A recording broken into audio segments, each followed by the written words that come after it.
Cette vidéo est la suite de la compréhension des divinités en Afrique. On va directement continuer là où on s'est arrêté la dernière fois. Si vous allez chez les Fong et les Mvé, au Bénin, au Togo et dans d'autres petites parties du Ghana, on vous parlera du couple Maou-Lissa. Maou veut dire Dieu en langue Fong. Mais Maou n'exprime pas la représentation des dieux chrétiens. Maou renvoie à une autre lecture de la divinité qui est une lecture africaine. Maou existe dans un mythe, Maou a une histoire, un vécu, Maou a une conception, Maou a même peut-être une idéologie, une façon de penser, une façon de comprendre l'univers aussi. On ne saurait donc transformer le nom Maou en titre Dieu, non. Parce que en réalité, Maou dans son iconographie nous renvoie à une femme qui porte dans sa main gauche un croissant lunaire. L'idée de la femme nous renvoie au féminin, celle qui enfante, celle qui accouche. Donc, l'idée de la source de l'eau, du liquide amniotique. Nous avons ici trois principes féminins pour exprimer justement l'état de Maou. Maou et son époux Lissa vont donc engendrer les Vodounes, ce qu'on va vulgairement appeler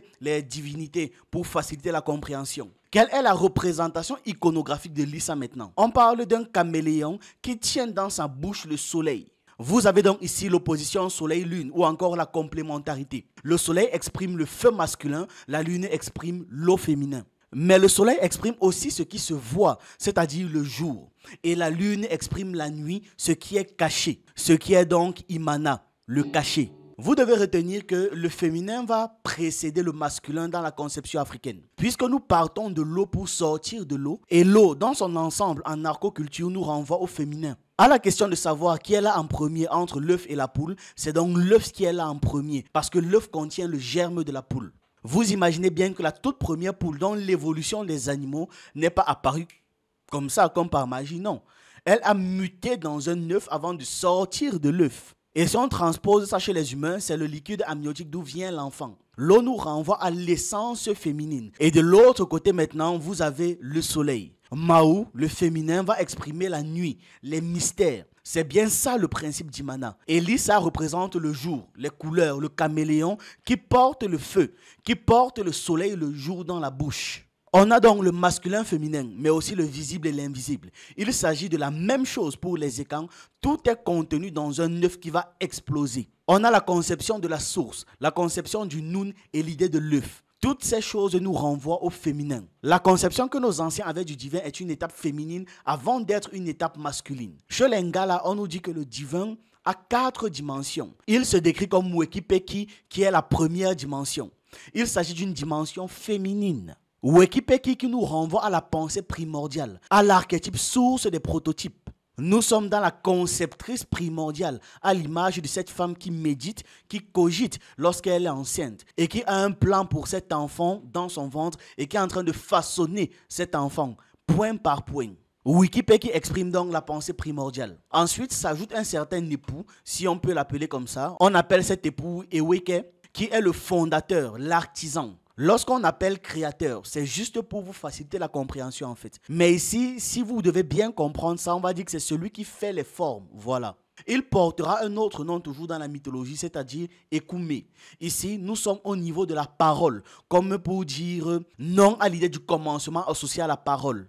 Non, ce n'est pas le cas dans la spiritualité africaine. Les anciens ont dit au commencement était la pensée. Non pas la parole. Puisque pour les Africains, nous pensons avant de parler, contrairement aux autres. Quiconque parle sans penser agit comme Jéhovah, agit comme Allah, agit comme le Dieu chrétien, Jésus, etc. Et ce qui se passe, c'est qu'ils ont tous fini par regretter. Ils ont regretté d'avoir créé le monde juste après avoir créé ça. Et vous voyez à quel point dans les religions révélées, leur Dieu déteste sa propre création. C'est parce qu'il a créé sans penser. D'ailleurs, chez eux, ils disent qu'au commencement était la parole, ce qui est stupide. Personne ne parle sans réfléchir. Et justement, à chaque fois que quelqu'un parle sans réfléchir, la personne dit toujours « Ah, j'ai parlé sans réfléchir, je regrette ». En négroculture, donc, nous commençons par la pensée qui génère, qui conceptualise les choses. Ensuite, la parole façonne, établit, matérialise les choses. Voilà les 2 premières dimensions de Nyambé dans la cosmogonie Ngala. Après s'être décrypté comme féminin et ensuite masculin, Nyambé va devenir Ekumbe Kumbe.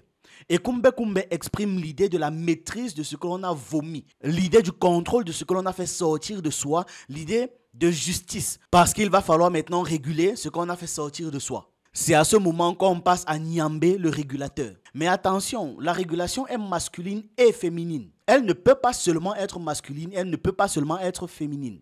Du côté gauche, la douceur, le conseil, et puis du côté droit, la punition, la puissance, la force. Et ici, nous sommes dans un exercice de justice.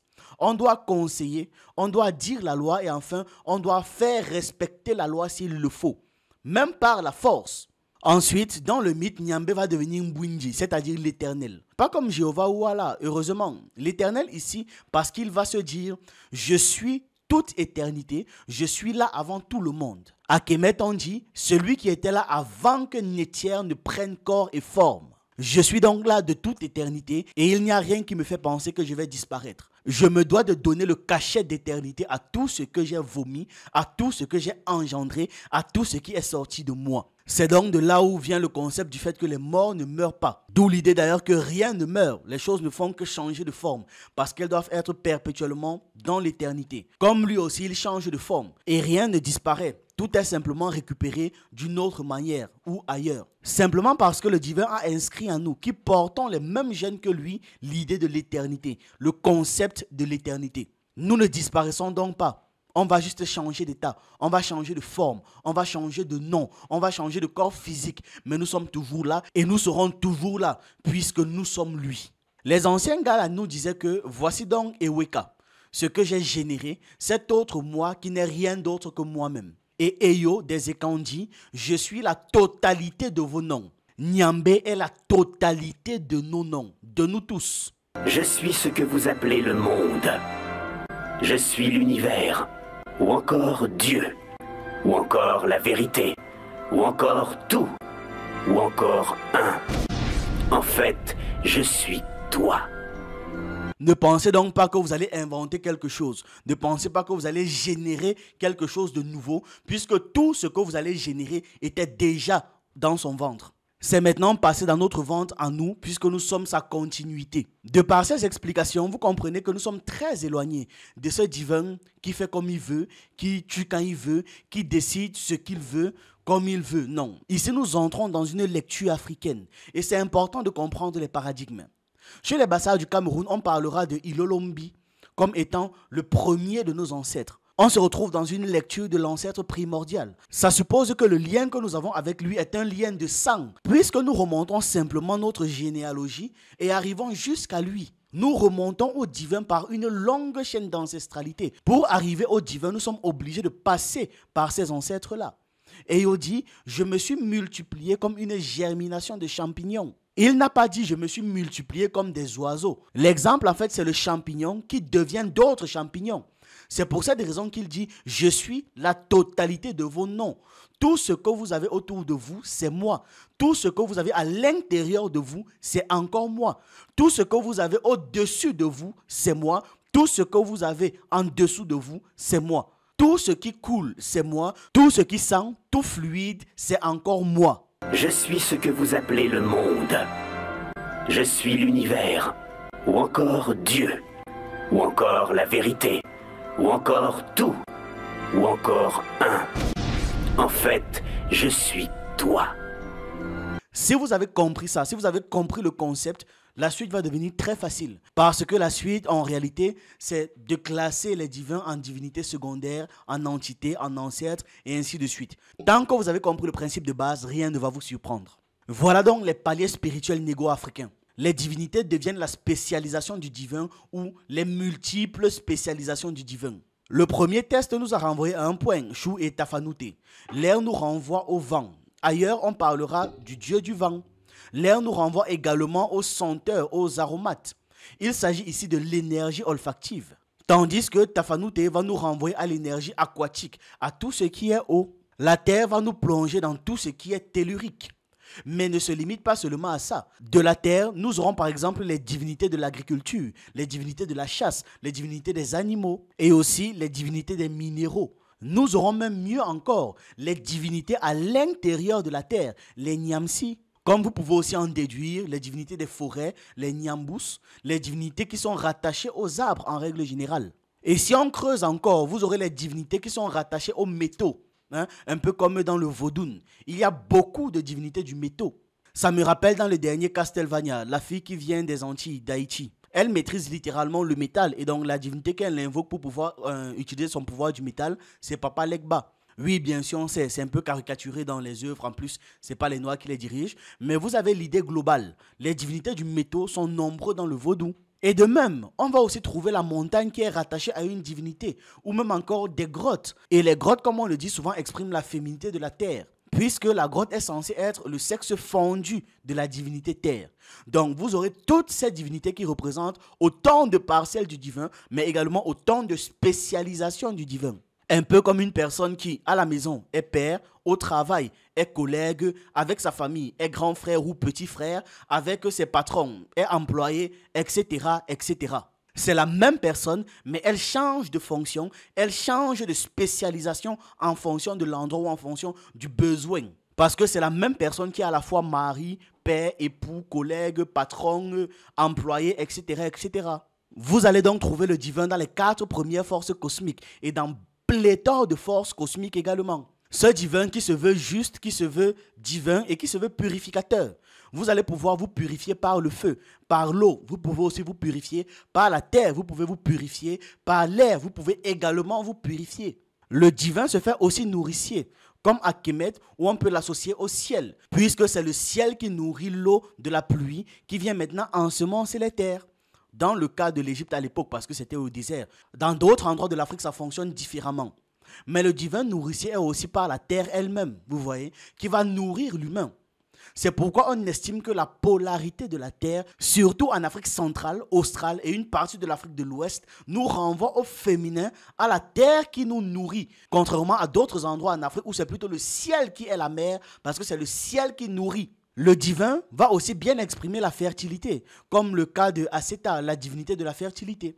Le divin va exprimer la sensualité, dans le cadre de Het-Heru, mais également des Oshun chez les Yoruba, avec un panthéon de 313 orishas qui expriment justement cet éclatement du divin. Tandis que le vaudou exprime la même chose chez les Fon et les Mvé, les Bassoum vont exprimer la même chose chez les Ashanti, les Maloba, et ensuite vont exprimer la même chose chez les Ngala au Cameroun par exemple.